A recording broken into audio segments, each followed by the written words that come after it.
All right, welcome everybody to our December Austin Tug event. I'm Chris Monahan. I'll be your MC today. As we get started, as usual, we got a great event planned for you today. As usual, I want to just thank all of our friends that work on the advisory council that help put this event together. They're the ones that line up the speakers, line up our social events, and help with the planning and logistics every single month.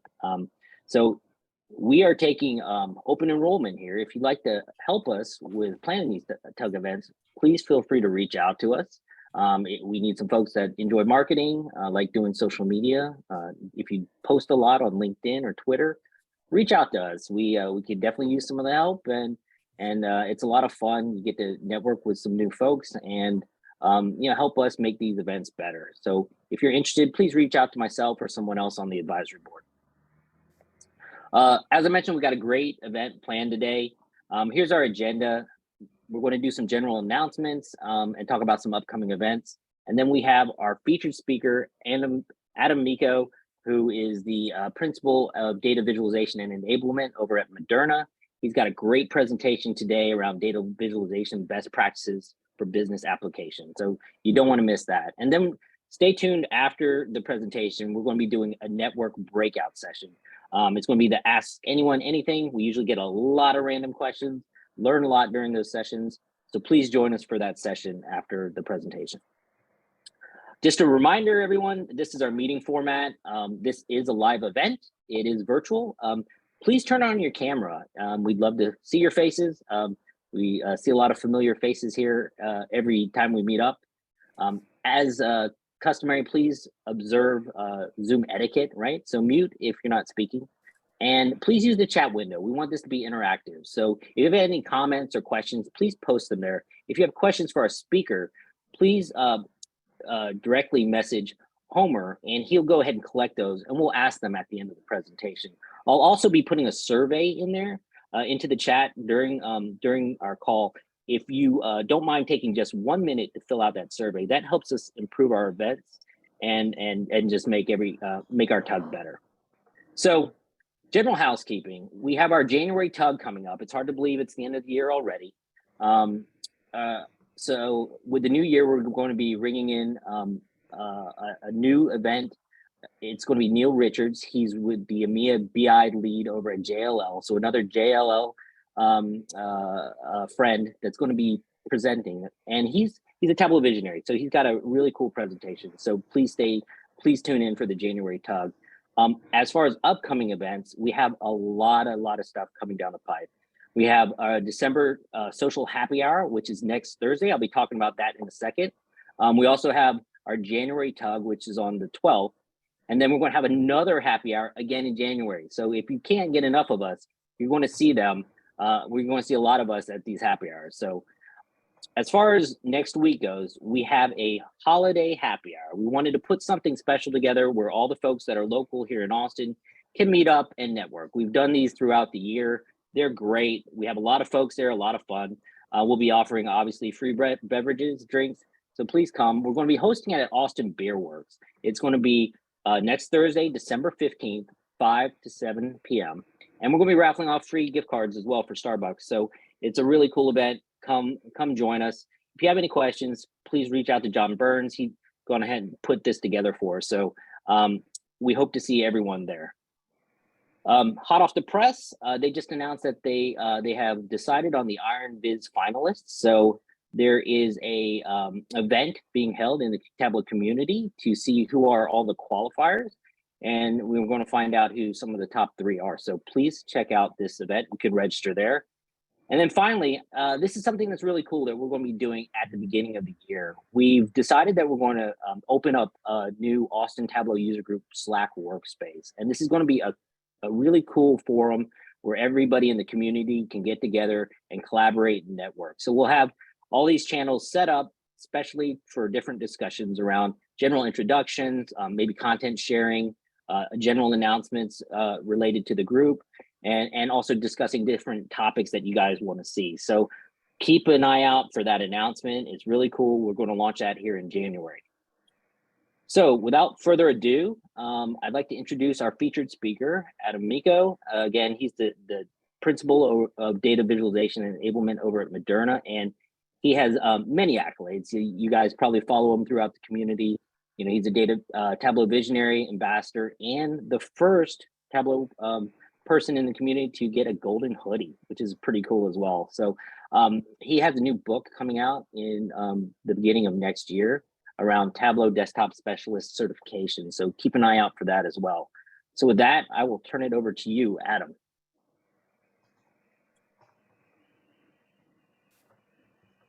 Excellent. And I'm just going to pop up my screen right now. Thank you so much for the introduction, Chris. So as mentioned, my presentation is on data visualization best practices for business application, the 5 basics, or at least what I learned over the 10 plus years I've been exercising data visualization for many different teams and so forth. It's more in a mouthful, so I'm glad I don't have to say it more than once. So thank you for saying it once, Chris, because I know it's difficult to get through that one. So a little bit about me is that as mentioned, I'm a Tableau visionary. I was a Tableau visionary as of the last cohort. I'm a 3-time Tableau ambassador of the social ambassador group, and it's a great group to be part of. I'm also a data leadership collaborative advisory board member. So we have a community that's tool agnostic, but a lot of people from Tableau are part of the advisory board and/or contributors. So check them out. I was a Tableau featured author way back in 2020. Seems like 10 years ago, but I have 3 Tableau vids a day, 1 personal viz and 2 when I was a Tableau evangelist with Curious. So I did a lot of business dashboards for them. And fortunately, 2 were Tableau vids a day. A little bit about me. I'm a husband, a father, a grandfather, and a dog father. You could see everybody but the dog and the son in that picture right beneath them. I love to travel. I traveled a ton last year. I'm probably going to cool it down a little bit next year, but I travel as much as I possibly can. Of course, it catches up to you, especially the foodie part. That definitely catches up to you because wherever you travel, one of the main reasons I love to travel is I love to try different local cuisines, and local brews as well. So when you're drinking and eating at other places, that catches up as well. So maybe I should stick home and exercise a little bit and focus on seafood. And the last bit, I happen to be autistic. So the 5 basics, and we're going to go into them in a little detail. I'm not going to just read these and say we're done. But the 5 basics are, from my experiences, learning and managing the business use case. We'll get into that a little bit more later, but it's pretty much a lost art with many tech teams. They don't know the business, and we'll talk about that in a little bit more. Finding the right charts for the data visualization, because that gets confusing for a lot of people. You look at something and you get some vague requirement and you don't really know how to visualize it. So we're going to go over some basic materials to help you find the right charts. Understanding preattentive attributes. So that's when you're looking at something and it catches your eye right away. And there's certain things you could do as a data visualizer to make sure it catches your eye. Understanding modern design techniques. You could be stuck in a silo and not learning anything new about design, and it really hurts your ability to connect with an audience as your audience is always changing. And what I consider the secret sauce is accessibility. You want to make sure that you reach out to as many people as possible, and making your visualization accessible to the most people really helps you get your insights and information across. And it doesn't restrict people from actually being able to enjoy your data visualization. So this is, as mentioned, super important and often lost with data visualization, especially when you're working for a reporting team. They often have no relationship with the business, or a very small relationship with the business. In my line of work, I started up as a subject matter expert. I wasn't a data visualizer. I was an adjudication trainer. So we were trying to develop metrics for that. And the tech team had no idea what they're doing. So unfortunately, for them, they called me on board to help out because I happen to be the Excel guy. And then this new tool came around back for, at least for me, back in 2012, that happened to be Tableau. And I got to play around with that quite a bit. And that helped me kind of take over the business analytics for that end and be a product owner of Tableau when I worked with the state of Wisconsin. So the main things I've learned, at least from my vantage point, is that as a developer, you really have to listen to the business. Focus hard on asking the relevant questions. There aren't stupid questions. It will save you a lot of time to be able to work with the business and really understand and get feedback on the questions you're asking to make sure you understand what they have. You also want to make sure that you understand the data that's missing and make sure. So for example, if you have a requirement that says build me 10 years worth of data, training data, and they only share 1 year worth of data with you, you have to understand the limitations of what they're sharing with you. So it's important to make sure that you understand the limitations up front so you know what you can deliver. Understand the scope.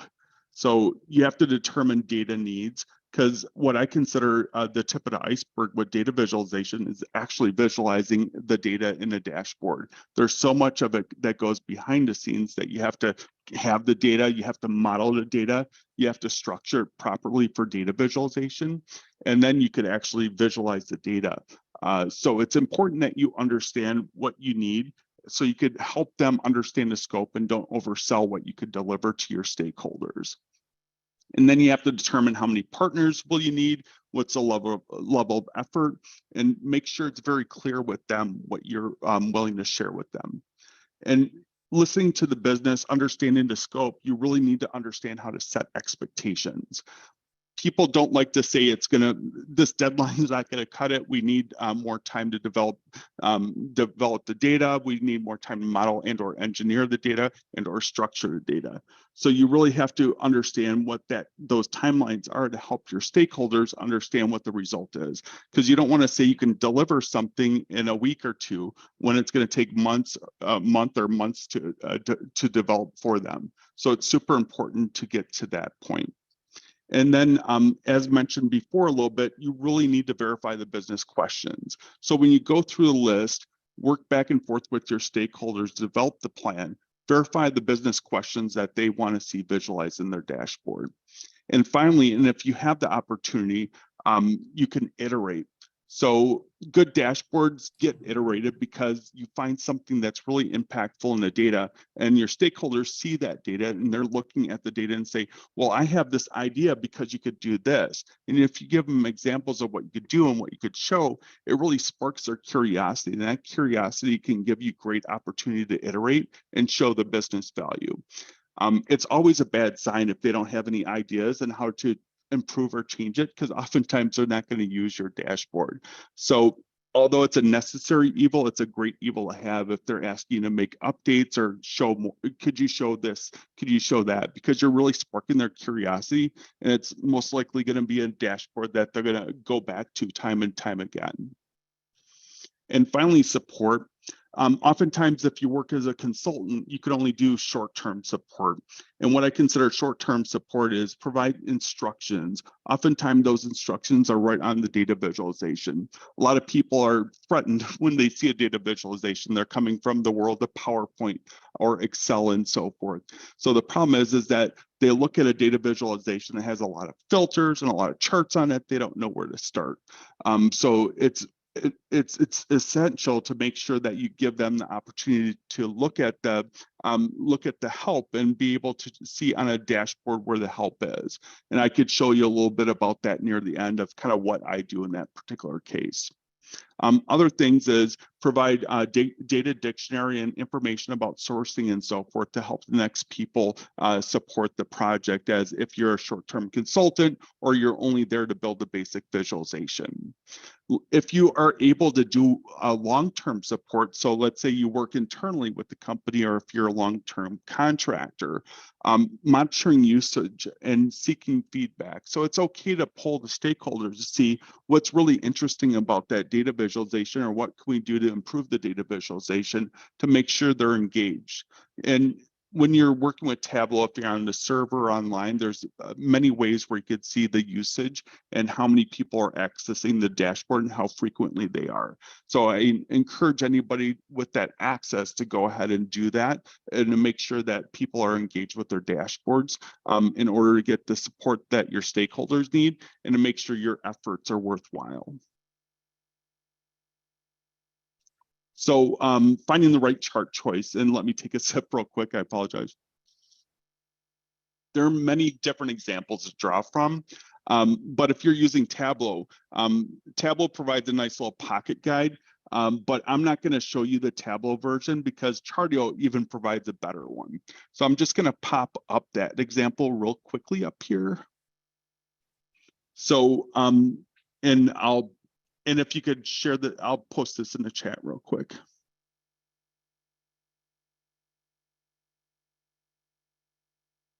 So one of the things that is lost on many people is how to access the right chart choices. And there's many different tutorials and stuff out there. There's stuff that was built in Tableau. Tableau even has one, which is okay because they provide tools for what they're doing, but Chartio really provides a really interesting way of showing how this does and provides a good explanation as to why they're used in certain situations. So I encourage you to go down the list and look at, and short answer to your question, what chart is used the most? It's bar charts. You could use bar charts for almost everything. They're boring as could be to a lot of people, but if they're used right and well, they have the most use cases. Every chart has a use case, so that's one thing you could think of is like, I have this really cool chart, but I don't know where to use it. At some point in your career, you'll figure out a way to use that that chart. One example, and it may be here. Yeah, the box and whisker plot. A lot of people are really confused by this one because it shows quartiles and it shows the ends. And if you don't have the right chart, if you don't have the right data to display it or the right audience, it's going to be really lost on them. And oftentimes you may just want to go to a bar chart in those cases, or there's many different other areas that you can go. So they mentioned a histogram, bar chart, violin plot. I would not suggest. You could see that in last year's Iron Viz. It's a beautiful chart, but it's not something that a lot of people will be able to understand unless you have a ton of annotations. Charts for comparing values between groups. So this is a common example you see even in Excel world, and you could utilize this in Tableau as well. You could use a bar chart. So it's kind of funny, pretty much every example here of what you could show, one of the top items for each of them is a bar chart, which is super appropriate because there's so many use cases for them. A dot plot, which is really nice, and that's kind of what they represent here. Again, violin charts and funnel charts. If you work in an accounting business, you'll see a lot of those. If you're working with finance or accounting, it's going to be a lot of funnel charts and a lot of waterfalls, which you could do in Tableau. Charts for observing relationships. So a scatter plot is a very common chart for that. Another one that's very easy for people to understand and read very quickly because it's very similar across all data visualization tools are what are heat maps here. So effectively, or a highlight table as some people call them. So the darker color means a stronger value, or it could be a diverging color if you have some negative and some positive, and then you have numbers as well. So people are not used to data visualization. They see a table with numbers, they love that. However, it gives them the added bonus to provide context so they could see things a lot more clear. Other parts are maps. So if you're using Tableau a lot, you're going to be using maps. So you have to know exactly what map to use and so forth. There's a lot of options for creating bespoke or custom maps, but the maps that they have included are very, they have a robust arsenal of things that you could do with the map to make it really look good and provide a lot of insight. So they call a chloropleth or a filled map. as something here, or you could do a point map, which gives you dots, and you could size those dots, you can color those dots, you could add whatever you want to do with those dots. And there's other types of maps that if you don't really necessarily need to show geography, you could show shape, a shape map. So one of the things is a hexagram map and being able to show that. So it's important to find the right chart choices and be able to work with those. And next, preattentive attributes. So if you're looking at this PowerPoint, the eyes, I changed the color, made the text a little bit thicker here, so you could see the eyes quicker than everything else. It just gives you an opportunity to pinpoint what you want your viewers to be able to access, and it makes it easier for them to access the insight that they need. So if you do have a story that you want to tell in your data visualization, it's super relevant to utilize preattentive attributes, and Tableau actually has a very good article on this, and let me just pull that over here. I'm not going to read the entire article or anything, but just kind of go over some of the what you would utilize for the most part for preattentive attributes. So commonly you're looking at length, width, not orientation so much, but size. So this is a good example of a dot plot on a map. So this plot in a map you could see is bigger, so it's going to tell you something, and you're going to look at that and say, why is it bigger? So you're going to look at that much quicker. You could also utilize shape, often used in scatter plots and so forth. In Tableau, enclosures aren't used so much. Positioning is used quite a bit if you're looking at scatter plots and so forth to see what the outliers are. Grouping is important. Color hue. So if you want to highlight something on your data visualization, less is more. So if you don't use, if you're using too much color in your visualization and you have something that you want to show with color, it's very hard for anybody to see what's going on. But if you do have the opportunity to highlight color and mute other colors, like in this example with color hue, hopefully you're not colorblind because this is red, and we'll talk about that a little bit later with accessibility, but pretend this is a different color, and let's say it's orange, or a color that everybody could see. Then you could see that it's highlighted here because all the other colors are muted, or a charcoal color. And or color intensity, which is very similar to color hue in ways as far as utilizing it in a data visualization. So it goes on to tell you, so if you're working in Excel or working with people that work a lot in Excel, they may say, I love these tables. It's just a text table with rows and numbers. This is great, but it doesn't tell you a lot. You have to look at the whole table to see value from this. So the next part to level up is to show what are the negative values here. So you have a sales and profit table.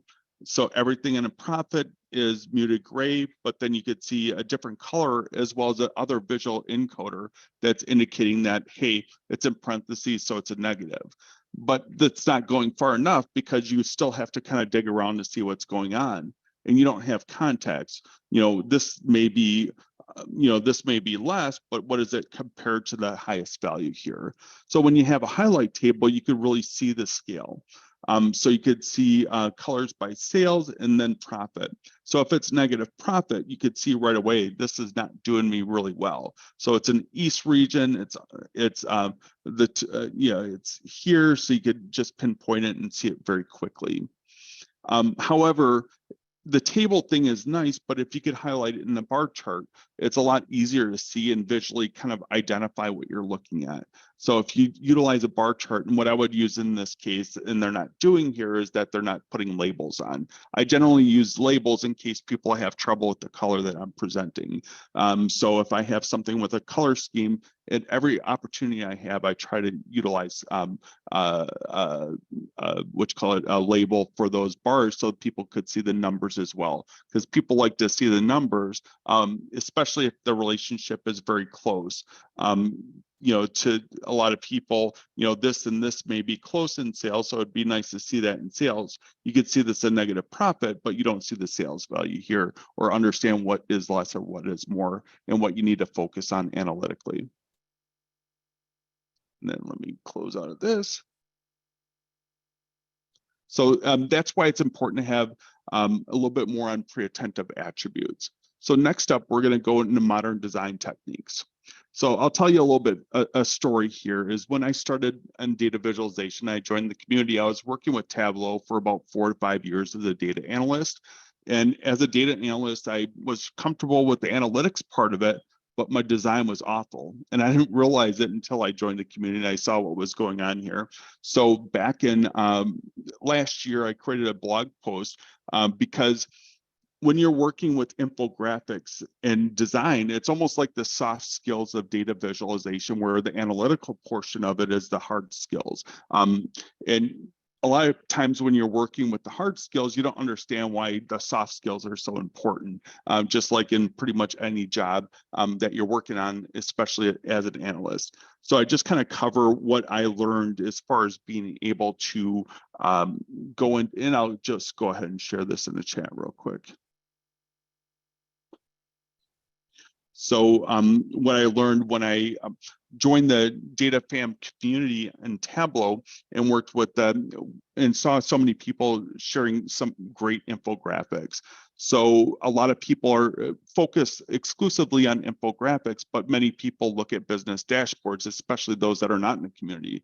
But if you can marry the two, you can create really effective business dashboards. So I encourage you to look as much as you can in the community and get inspiration from the community. One easy way to do it is looking at the Tableau visit a day. You may never make a visualization just like a Tableau visit a day or want to, but you can be inspired to see what they're doing with their design and see what's possible. That could really spark something that would create an interest with you and tell you that it's something that I really want to do to create an impactful business visualization, because what I'm doing is not good enough. And you could see that very quickly when you subscribe to Tableau Public and get their visit a day, because you could see what is possible and what you're not doing. I've learned that super quickly. And this just kind of goes into, it's not an either or, it's a both. So you want to develop your ability as a designer, especially if you're not a natural designer, so you can create really effective business dashboards.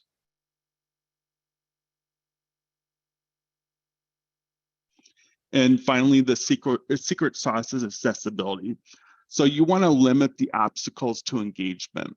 And learning how to design for accessibility applies the previous points, but also considers ways that you can enable as many as possible. So there's a ton of resources out in here. I'm not going to show you this video, but it's something I would highly suggest. And this is something you'll, 1 second here. Oh, back. So it's something I would strongly suggest is checking out the Tableau 2021 with Emily Kund. She provides a really impassioned speech on accessibility, but I'm just going to point out a small blog for you to read, and I'll just post that in the chat so you could check that out later.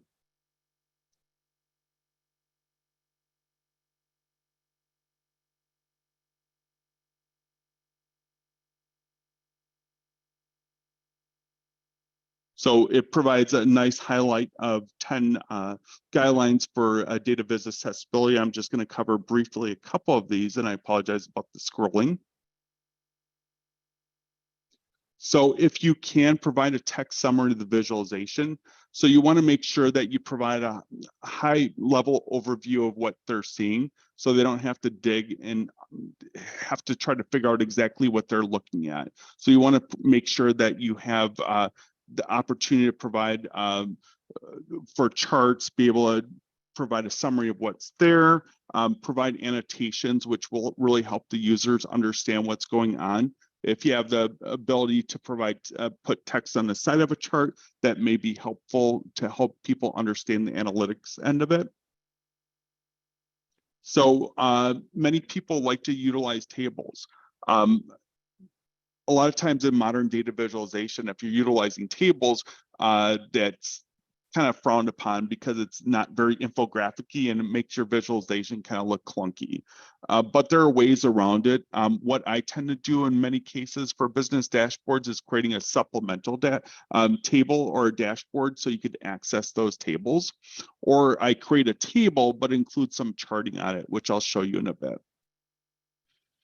You want to make sure you have sufficient contrast. So a lot of problems I see with data visualization these days is that You may have a very light background and light text, or text that blends in with the light background, or even more commonly, vice versa. If you have a dark background, you may have text that kind of bleeds in with that dark background. The other part of that too is that if it's all black and white, it's very hard on the eyes. So you want to tone down the shade if it's too light, or you want to mute it a little bit if it's too dark. So oftentimes, instead of black, go with charcoal. Instead of white, go with off-white, just so it's not as hard on a user's eyes, especially if you have the very contrasted background to text. So you want to mute that just a little bit in order to make sure that it's not hurting their eyes. It's especially important if it's a dashboard a lot of business users will be utilizing. So don't rely on color alone. I mentioned this before. Whenever you can, use text. So label your bar charts, label your pies.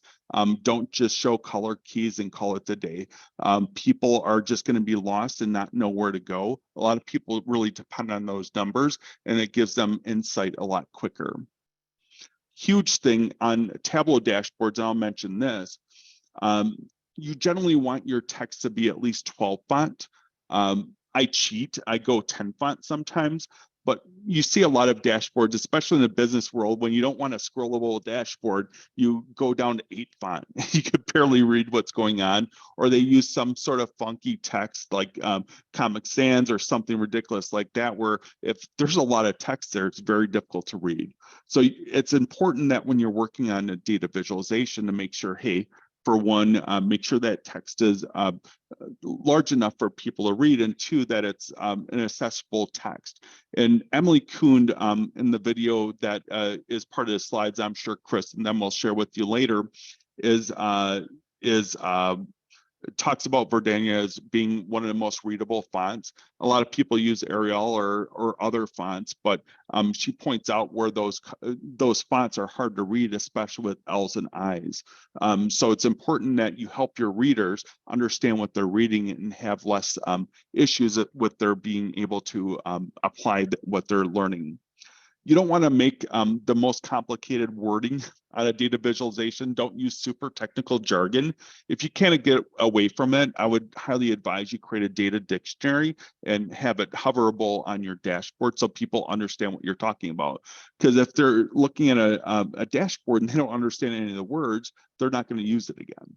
So it's important to use the simplest language possible, and you're not dumbing it down, you're just making it accessible for people, especially if there's a lot of business jargon on dashboards. Again, prefer simple. Bar charts are, if the answer is I don't know, oftentimes the answer is bar charts. You want to make something as simple as possible and not overwhelm your users. They talk about accessibility with keywords, which is super helpful too. Reduce animate. Don't be using too many animations because it could be distracting to some viewers. If you use it, be very subtle with your animations, and you can use animation with Tableau, but there's a limit into what's useful and what's disorienting. And make sure that if you're creating a biz, especially if you're designing it for desktop, tablet, and mobile phone, that you can create a hybrid version of it. So if your users are going to be using a telephone as well as a desktop version, you may need to create 2 different visualizations because the needs of a desktop visualization can be much different than a mobile visualization. You have a very limited space to work with when you're working with the mobile dashboard. So you have to really be very cautious about what you're utilizing and what you're doing there. When you're making a desktop dashboard, you have more room to work with. So you have to really consider your audience and how they're going to be using it. And I'll show you a little example of a visualization I created with a former company. And it's actually an accelerator. So I'm just going to pull it over here. 1 second. So this is an example of a visualization that I created. It's not, you don't have to scroll it, but there's a ton of different items on here. However, in order for it to be accessible and usable for a lot of people, again, I created a bunch of bar charts here to make it nice and simple. It provides a lot of analytics because you do have, in the rolling 12 months, what's a negative value versus a positive value. Provides a top level analytics on top in a very simple format. Nothing here is very complicated, very light parameters, but there's so much you could do about it. So it's covering paid media analysis. And what I talked about before is I provided a brief description of the dashboard. So if somebody hovers over the eye right here, I just put the information in a tooltip. If you're utilizing Tableau Cloud, for example, you could use Data Guide to help you out with this, but I always find it helpful in pretty much any dashboard created for a business to create at least some small introduction of what that dashboard is and what it represents. As with any dashboard, you can create KPIs, but it's fun to have something that has a little bit of value that you could look at, and it's not just a bunch of numbers. Shapes here, you don't always have to use shapes, and it's not always advised on KPIs, but it does provide something where you're not just looking at a wall of numbers. You could see the separation, you could see the eye thing, this is total impressions, the clicks are links, and so on and so forth. And there's a ton of, the great thing about business dashboards is that you could utilize a lot of interactivity. Where in infographics, you see a pretty picture, that's basically the visualization. But with business dashboards, there's a lot of ways to utilize interactivity. And basically what we did here is create different ways to look at products, look at conversion rates over time, use parameters for dates, as well as be able to utilize many different ways to slice and dice the data. Talking about tables, and I'll cover this very briefly, is that we have in here, we have a simple table, but the thing about this that makes it a little bit better than just a regular table is that you utilize bar charts with it. Use a very subtle color on that bar chart so you could see the numbers as well, but it looks a lot cleaner and a lot better than working with and just looking at numbers. And being able to create and if you have a bunch of rows of measures, for example, people want to slice and dice that data. Maybe they don't want to just see conversions, the most conversions on down. Maybe they want to be able to sort by impressions. Maybe that has more value to them. So being able to create something that you could utilize for sorting. And 1 second here. Wrong one. So basically, being able to sort by campaign and using sorting material here, so you can create a nested sort based on your measure and be able to sort that way for your business needs. So oftentimes what I would suggest is creating as many filters as much as possible, but if they're only applying to one chart or table, make sure it's a nice floating measure or a filter or parameter next to that table and above the table so people can actually see what's going on there and know that it's something for you to click. The good news here is that this is something that can be accessed through an accelerator. So let me just pull that up real quick and I'll put that in the chat. So this is free to download. It provides all the information regarding the relevant business questions it answers and what are the required attributes if you want to make your own version of this. And I'll, 1 second here.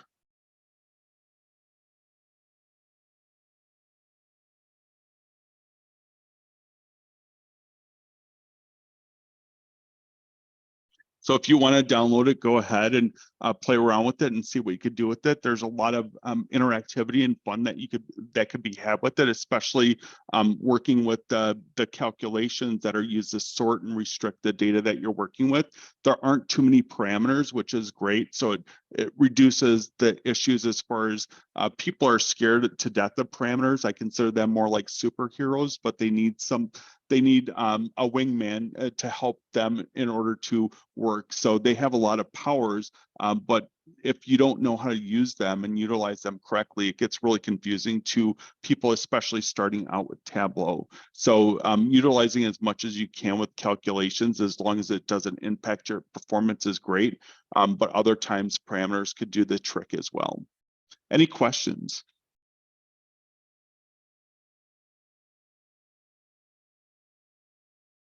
Thanks, Adam. Thank you. Yeah. So we're going to we're going to try something a little bit different. I know some of y'all might have sent some questions to Homer, but we're going to open it up to the floor. If you have a question, feel free to just unmute and ask. I have an easy one I'll lead with, Adam. I guess what is your favorite chart type? So not the one you use the most, but like if you get a chance, you're going to take it and you're going to use it. Like you really like it. Is there one out there? Yes, connected dot plots are my favorite. So let me just pull it up so you have an idea of what that is. Actually, I can't pull it up really quickly here, but basically it's two dots that show different measures, and then you have a line that connects them. So it shows the difference between one measure versus another, and it's really good to provide a nice pocket analysis and not too much space. So you can make it look really beautiful. So it looks like two little pills with dots on the end of them. So it's a really nice looking chart, and you could do a lot of things as far as for beauty purposes as well as for analytic purposes. So it marries the two very well for me. That's cool. That's very cool. Any questions, Homer? Do we have any questions out there? I didn't see any questions come in as DMs, but I also had one I'd like to ask. Excellent. So you talked about the importance of engaging with the stakeholders, the customers, understanding the business cases. And I also, feel very strongly that's a top priority for any data person to think about and to focus on, because it's so often that happens that there's disappointment on both sides. The stakeholder doesn't get what they want, and the stakeholder doesn't use what the analyst or the person delivers. Okay, so Right. There's unhappiness on both sides. It's a lose-lose situation. So that is one thing you really want to do whatever you can to avoid. And I was wondering if you could maybe elaborate a little bit more about how you prevent that from happening. How do you avoid this disconnect in expectations?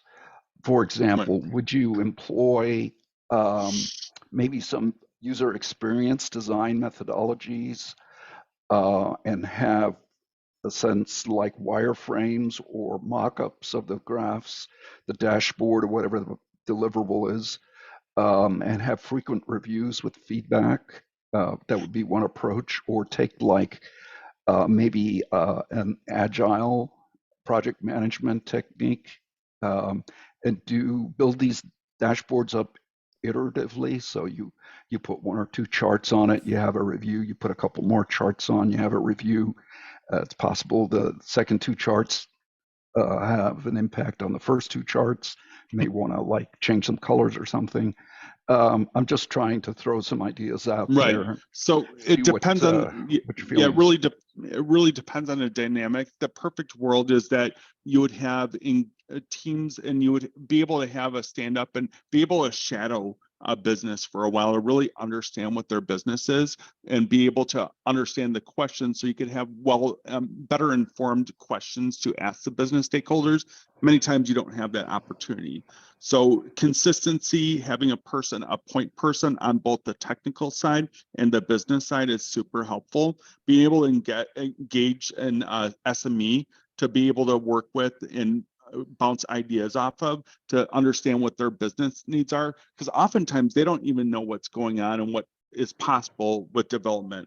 So they may have some requirements, and like say I want a 50 slice pie chart and this is it, and no text, a 50 slice pie chart, you click on a slice and then you filter a table. That's all they want, because that's all they know about. So having that open line of communication and consistent communication where it doesn't break off is super helpful. So it's not just the beginning of the process. That communication has to be consistent, and being able to set guidelines like even daily or bi-weekly or once a week stand-ups is super helpful depending on what that project is, but having that stakeholder that's a subject matter expert is even more impactful because you can work side by side with that person and have a cheerleader as well.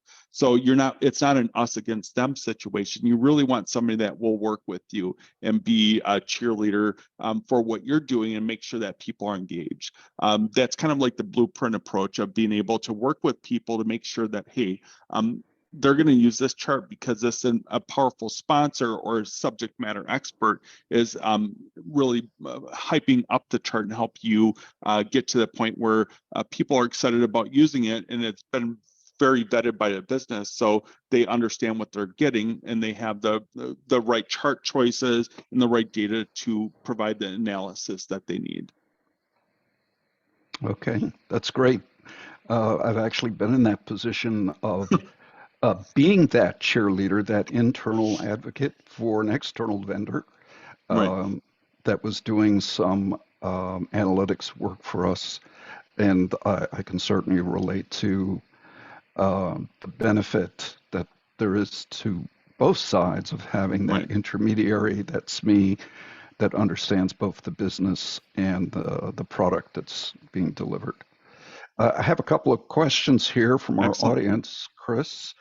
First right. one is from, and forgive me if I butcher your name, Patrick, but Patrick Bonauer asks, do you approach dashboards differently if they will be viewed online versus as PDFs, as separate documents?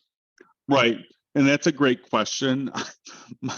My perspective is that nothing should be a PDF when you're utilizing a data visualization, because interactive is kind of like the gold to a data visualization. It's your insight gold. However, executives beg to differ. They just want to see a PDF version of that data visualization. So you do want to approach, it depends on what they need to see. So, and it depends on the department. So if you're working with a marketing department or an art department or maybe even an HR department, they may want something infographic-y, depending on what the audience is. And you could place it on that PowerPoint and it doesn't have any impact as far as, whether you have it on a dashboard that's interactive or on a PowerPoint, because there's really no interactivity with a beautiful chart that says a couple things on it. However, if it's an interactive dashboard, that makes it more difficult because you have to understand what they want to see or what they need to see on that chart. They can't play around with it. So you really have to be engaged with that stakeholder and understand if, what visualization that you want to see. And what I would suggest is that you utilize subscriptions and or alerts for your team. So rather than just send them a PowerPoint, you get something for them that gives them the insights that they need in an image and also can provide access for them to interact with it. But as far as being able to change your design, you may have to change views. Like if you're setting up on server or Tableau Cloud, you can create custom views for people. And I would create a custom view based on what that person needs and what they need to look at, and to be able to deliver that on a PDF or whatever for them. Good question. Awesome. Yeah. Regrettable question, but it's a good question. Yeah, no, it's definitely something to think about, because Right. having that interaction with the data is really the holy grail, because Right. that trains people to be more self-reliant and Right. answer their own questions rather than always going to somebody and asking to create something. A question from Lori Johnson: are there other examples of including tables specifically for accessibility, but can it be done without taking up additional space on the dashboard? For example, a toggle option that goes between a chart and a table takes the same amount of space, but you can just change the view. Are there any other suggestions you have or solutions you've seen? So what I applied at work, and I don't have any examples on Tableau Public, is where you have a where you have a filter where it goes to a separate dashboard. So you go ahead and click on an element of a chart or something like that. You don't have that nasty table on your beautiful dashboard. It's on a separate dashboard. So when you click on the filter, you could define the action and say, hey, I want this to go to a table where it filters out the options. I use this not only for aesthetic reasons, but also if there's a lot of data in a table. Let's say you have millions of rows and the performance could be an issue, especially if you have a ton of calculations, a ton of pages and filters and whatnot. You could set that table to not show anything until somebody clicks on an element on your initial dashboard. Once you click on it, it shows the elements that are relevant to that particular item that you selected. So you see nothing, and then you only see what's relevant to you, and it will help your performance and also look better on your dashboard. Okay, that's a great tip there. I had a question too. So I guess Adam, for folks that are just starting out with Tableau and visualizations, or maybe even advanced, do you have some good resources, places you go to get either training or inspiration or whatnot? Sure. So the DataFam community roundup is something that's curated by Tableau. So it provides the best of weekly tutorials, visualizations, and everything in one place. They deliver it every Friday, and it could be found on the Tableau community site. So for immediate inspiration, it also provides other items too, as far as inspiration and tutorials that you could see from some of the best creators that there are. I always say that the best resources come from the community rather than Tableau, because the power users that use them every single day and have to work with many different audiences really know what needs to be done and what's impactful to community that they can't get from just regular instructional manuals from Tableau. So yes, the first place I would suggest you go is the monthly recap from Tableau, which is on their standard blog, and the second place is their DataFam community roundup, which it also has another big thing that's super helpful is if you want to develop your portfolio, they have a bunch of community initiatives. So pretty much something for everyone. So if you want to prepare for Iron Viz, and you could participate in Iron Quest, which is kind of like a monthly recap that's run by the community, Sarah Bartlett in particular, but it does kind of prep you and provide the feedback that you need. Makeover Monday just restarted again, and that's a super impactful and huge community initiative run by Andy Kriebel, who's a Visionary Hall of Famer, who just does some amazing stuff each week. And the best thing about that is that you could just Google search Makeover Monday. You could find the data sets. He provides an instructional video of how he would viz that particular data set. And if you're part of the social media and so forth, you could see so many community versions of that same data set that really helps you become a better data visualizer much quicker, because you have context. You have the same data set. What is this person doing with this data set that I'm not doing? And that kind of could push you to become a much better data visualizer in a much quicker time. Okay. Yeah, no, those are great resources, especially Makeover Monday. That's awesome. I'm glad to hear it's coming back. Yeah, that's a good one. Well, so Homer, you said there's one more. Yeah, a question from Axel Romano. What are your thoughts about having embedded Google Slides or Sheets in a Tableau dashboard? Is that kosher in your mind, or would you suggest an alternative? So by embedded, do you mean a link to them, or just actually embedded within the Tableau dashboard from a web extension? Yeah, like well, a I'm link not. to it. Yeah, like a Sorry, link. yeah. Okay. Go ahead, Axel. So, he basically said embedded from a web extension. I would certainly not. What I would generally do is include that as a data source, but not embed it on a dashboard, because it's kind of confusing. You can't really work with the data in the Google Sheet that's embedded and have it work with your dashboard. So if you have all these elements that are filters or filter actions or parameters on your dashboard, there's no impact on your Google Sheets unless you have some sort of master connector using JavaScript or something like that I'm not aware of, that you could pull together and have it work together. So I think for the most part, I would suggest no, because I think that might be very confusing to end users. The reason being is because it will act differently than everything else on your dashboard. And my suggestion in that particular case would be to have a link from the dashboard to access the Google Sheet separately.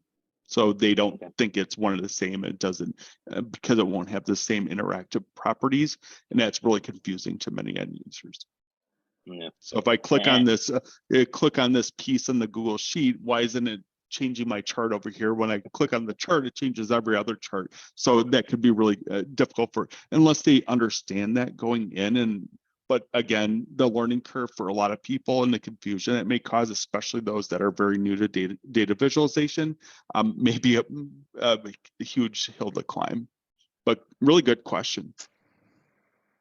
Yeah, great question. Thanks. All right. Well, thanks everybody. Well, Adam, thank you again for taking the time to present to us. Everybody, let's give Adam a virtual round of applause here. Thank you very much.